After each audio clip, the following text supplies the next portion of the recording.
말씀은 구약성경 사사기 8장 1절에서 3절까지입니다. 우리 같이 한 목소리로 함께 읽겠습니다.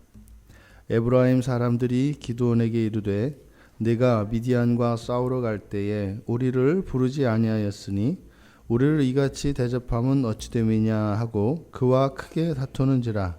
기드온이 그들에게 이르되 내가 이제 행한 일이 너희가 한 것에 비교되겠느냐. 에브라임의 끝물 포도가 아비에셀의 만물 포도보다 낫지 아니하냐. 하나님이 미디안의 방백 오렙과 스웹을 너희 손에 넘겨주셨으니 내가 한 일이 어찌 능히 너희가 한 것에 비교되겠느냐 하니라. 기드온이 이 말을 하며 그때에 그들의 노여움이 풀리니라.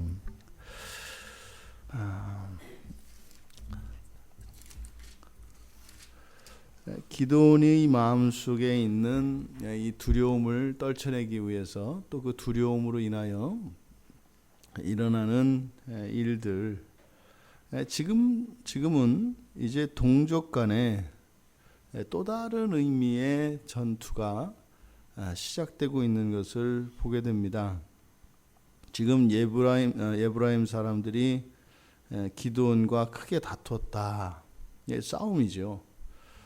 크게 다투었다. 그러니까 우리가 살면서 경험하는 우리 안에서 일어나는 이런 영적인 싸움이 이렇게 우리 내면에서 일어나는 싸움이 있겠고, 또 적들과의 싸움이 있겠고, 또 그리고 지금 에브라임과 크게 다투었던 것처럼 이렇게 동족 간에, 그러니까 우리로 말하면 한 신앙 안에 있는 신앙의 형제 자매들 간에 일어나는 싸움, 이렇게 크게 세 영역으로 나누어서 싸움이 일어나는 것을 보게 됩니다.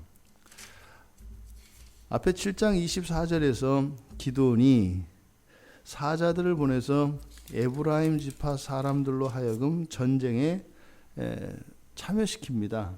근데 사실 에브라임은 전쟁에 참여했다라기보다는 지금 이미 패전하여서 쫓기고 있는 미디안의 병사들, 미디안의 군사들을 사륙하기 위해서 동원되었을 뿐이죠. 그러니까 에브라임을 끌어들인 것은, 기드온이 에브라임을 끌어들인 것은 실제로 여호와께서 다 이겨놓은 전쟁의 승리에 에브라임도 사실은 그 공을 나누어 가지게 되는 그런 결과가 되었습니다.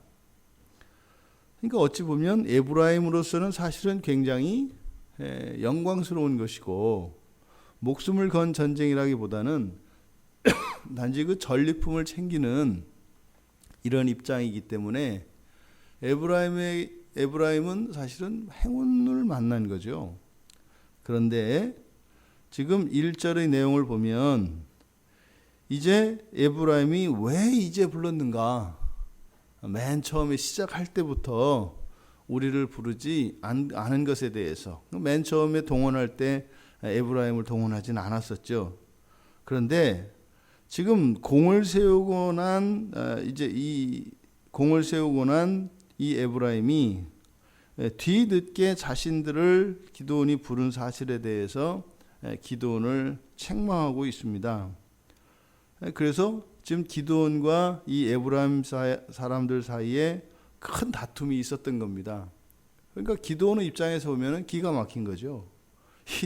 지금 300명이서 그 적진을 향해서, 이게 사실 지금이야 이렇게 여호와께서 이기고 난 뒤니까 그렇습니다만, 인간적으로 300명이 10만이 넘는 그 대군을 향해서 갈 때 그게 죽은 목숨이지 산 목숨입니까? 그런데 지금 이제 와서 에브라임이 그때 수를 더한들 그게 도움이 되겠어요? 그런데 어쨌든 이 에브라임 사람들이 기드온을 향하여 원망하고 불평하고 이렇게 대적을 했습니다. 그런데 이제 이 기드온이 뒤에 있는 일을 보면, 2절의 내용을 보면 기드온이 굽힌 것 같아요. 이것은 그러니까 도대체 말이 안 되니까 지금 기드온이 굽히고 오히려 에브라임을 이렇게 비율을 맞춰주고 이 사태를 수습하기 위해서 한 발 물러선 모습을 우리가 보게 됩니다. 그런데 말입니다. 하나님께서 맨 처음에 이 싸움에 참여할 때 하나님은 32,000의 병사를 계속 주셔서 300명을 만드셨어요. 그러니까 오직 300명만 데리고 이 전쟁을 하되 여호와께서 기드온의 손에 이들을 붙여주겠다고 하셨습니다. 그런데 기드온이 어떻게 했어요? 여기서 다시 끌어들인 겁니다. 에브라임을 끌어들인 겁니다. 그러니까 이 싸움은 수로 보면 어떻게 되는 거예요? 300대 나머지와의 싸움인 거죠. 300대 나머지와의 싸움. 그러니까 단순히 이것이 미디안 군대와의 전쟁이 아니라 지금 끌어들인 이 에브라임은 300 안에 있지 않습니다. 그러니까 이 에브라임도 어떻게 되는 거예요? 결국은 돕기 위해서 동원된 것 같았지만 사실은 300이라는 하는 수, 하나님께서 지정해 주셨던 그 300이라는 수에 들지 않는 무리이기 때문에 그들이 동족이라 하더라도 이들과 어떻게 돼요? 싸움의 대상이 되는 겁니다. 이것이 우리가 착각하는 거죠. 많으면 많을수록 좋다. 하면 할수록 좋다. 뭐 이런 겁니다. 넘치는 것은요, 모자란만 못하다니까요. 300명으로 싸웠을 때 여호와께서 미디안을 기드온의 손에 넘겨주시겠다고 말씀을 하셨습니다. 그런데 300 플러스 에브라임이 돼버린 거예요. 그러니까 에브라임은 동족이니까 아군 아닙니까? 근데 300이 아니잖아요. 그러니까 또 적이다 이 말이에요. 여기가 이제 앞으로 어쩌면 이 에브라임 지파와 이 기드온 사이에 일어난 이 분쟁, 이것은 앞으로 일어나게 될 이스라엘 지파 간의 분열의 조짐이 여기에서 시작되는 겁니다. 이 12지파 사이에 서로 죽고 죽이는 이런 끔찍한 일들이 이제 일어나기 시작하는데 바로 그 시작이 여기였다는 겁니다. 기드온은 모든 공을 에브라임 지파에게 돌려줌으로써 지파 간의 분쟁을 일단락시켰습니다. 그런데 이것은 근본적으로 해결이 된 것은 아니죠. 에브라임이 더 큰 공을 세웠다는 거죠. 우리가 아무리 전쟁을 하고 했던들 너희들이 한 것에 비할 수 있겠냐? 왜요? 여호와께서 너희들에게 그 미디안의 대장들 오렉과 스웹을 너희들에 붙여줘서 너희들 손에 넘겨주셔서 너희들이 그들을 죽였지 않냐? 그러니까 너희들이 늦게 전쟁에 참여했다고 하지만 우리보다 훨씬 더 너희들이 공이 커. 이렇게 축혀 세워줬습니다. 그러니까 그때 노여움이 풀렸다. 이렇게 얘기를 합니다. 이것도 왜곡이죠. 이 싸움이 누구의 승리입니까? 여호와의 승리입니다. 그리고 이 주권은 누구에게 있습니까? 여호와께서 있습니다. 이 전쟁의 승리를 누구에게 주셨어요? 기드온에게 주셨어요. 우리가 인간적으로 보면 양보하는 것이고 덕스러운 거죠. 하나님, 이 승리를 에브라임에게 주세요. 하나님께서 기드온에게 주신 그 승리를 기드온이 기뻐하며 오히려 그것을 이렇게 공을 돌린 그런 것이 아니죠. 여기서는 뭐예요? 그 공이 돌려지지가 않습니다. 만약에 그랬다면 사사기 6장, 7장, 8장의 주인공은 에브라임일 겁니다. 근데 지금은 기드온이란 말이죠. 그런데 기드온이 뭐라고 해요? 너희들이 더 낫다. 지금 기드온은 단지 이 에브라임을 달래기 위해서 자신이 하고 있는 이 일이 옳다고 생각했겠지만 그것은 여호와께서 하실 그 여호와의 자리를 자신이 대신하고 있다고 하는 사실을 깨닫고 있지 못한 것입니다. 그러니까 이것은 앞서서 공격할 때도 이미 그 조짐이 있었죠.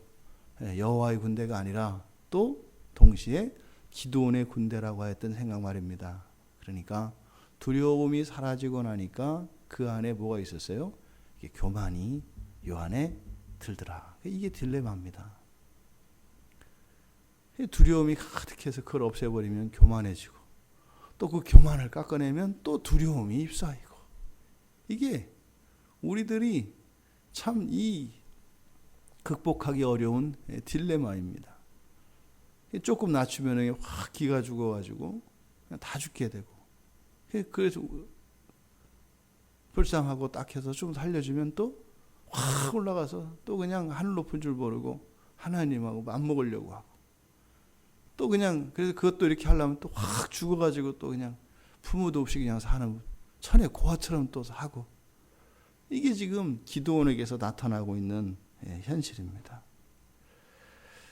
여호와께서 명하신 대로 하지 않고 300을 넘는 그 수로 불린 것, 즉 에브라임을 이 싸움에 참여시킨 것, 그것은 일시적으로는 에브라임 지파에게 공을 나누어 준 것 같기도 하고, 또 그것이 기드온과 함께했던 300명의 군사의 손을 좀 수고를 덜어주는 것 같은, 그리고 효과적으로 그 미디안 군사들을 효과적으로 다 섬멸한 것 같은 그런 유익이 있는 것처럼 보였습니다만, 결과는 오히려 화를 자초하게 되었다. 화를 자초하게 되었다.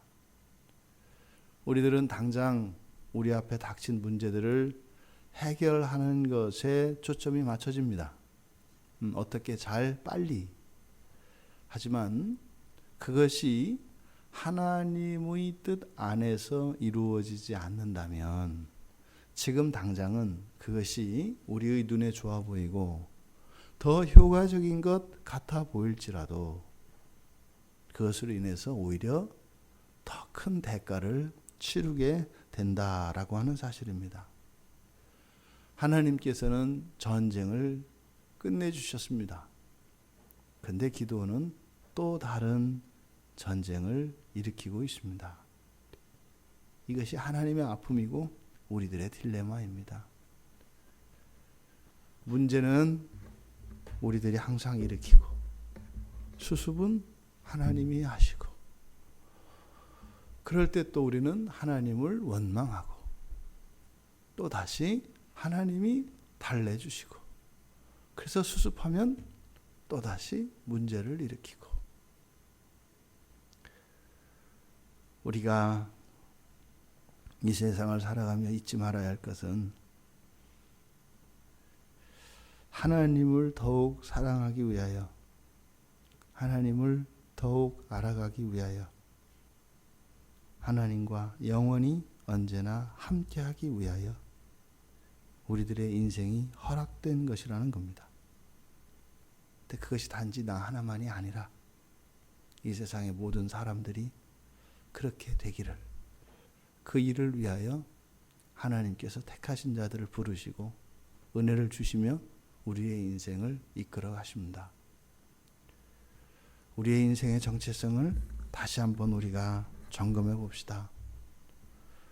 우리가 애쓰고 고민하고 수고하는 모든 것들 딱 하나입니다.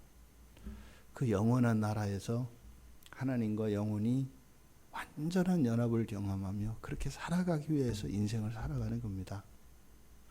그 천국을 팔아 이 지상을 사는 것이 아니라, 그 천국을 위하여 이 지상을 불태우며 살아가는 것이 그리스도인의 인생입니다. 그리스도인이 아닌 사람들은요, 천국이든 뭐든 다 갖다 팔아서 이 세상을 위해서 그렇게 갖다 쓰는 거죠. 우리의 신앙과 우리 인생의 모습이 어떠합니까? 천상을 위하여 살아가는 우리입니까? 아니면 천상을 바라 지상을 더 행복하게 살기를 원하는 세속인입니까? 기드온에게 보여지는 이 모습은 천상을 향하여 살아가는 그런 사람이 아닙니다. 결코 이 에브라임을 이 싸움에 참여해서 공을 나누어 준 것은 칭찬할 일이 아닙니다. 근데 적지 않은 분들이 되게 에브라임이 탁월한 리더십을 가지고 있다 이렇게 얘기를 합니다. 이렇게 막 다툼이 일어나니까 공을 양보해주고 그렇게 해서 다시 평화를 화해하고 참 역시 사사로 부르심을 받을 만한 탁월한 리더십이다. 그런 얘기가 아니죠. 이것이 지금 이 훗날 뒤로 갔을 때 일어나게 될 그 지파 간의 그 대립과 반목과 갈등, 이것의 시작이라고 하는 점, 그것은요 하나님께서 우리에게 말씀하신 말씀을 넘어설 때 일어나는 일입니다. 오늘 하루 또 우리의 인생이 정말 하나님께서 우리들 각자를 향하신 그 기대하시는 바가 무엇인지를 깨닫고 내가 어떻게 무엇을 하며 살아야 할 것인가에 대한 그 답을 분명히 성경을 통해서 얻고 그 분명한 정체성을 가지고 나의 인생을 주체적으로 그렇게 살아가되 하나님의 절대 주권을 인정하며 그렇게 날마다 더 거룩한 삶으로 하나님께 영광 돌리는 우리 모두가 되기를 주님의 이름으로 축원합니다.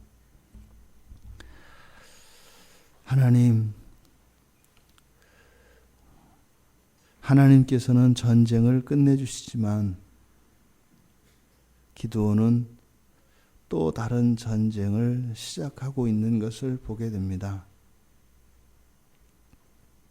하나님은 저희들에게 평화를 주시고자 하시지만 끊임없이 싸움을 일으키는 저희들의 인생을 되돌아보며 오직 하나님 말씀을 따라서 순종하며 살아가는 것이 참으로 저희들에게 가장 복된 삶인 것을 다시 한번 깨닫게 됩니다. 하나님, 저희들이 살아가는 동안 오직 우리 주 예수 그리스도 안에서 참된 평화를 누리게 하여 주시고 사랑하며 저 천성을 향하여 다 함께 나가는 교회가 되게 하여 주시옵소서. 예수님의 이름으로 기도드리옵나이다. 아멘.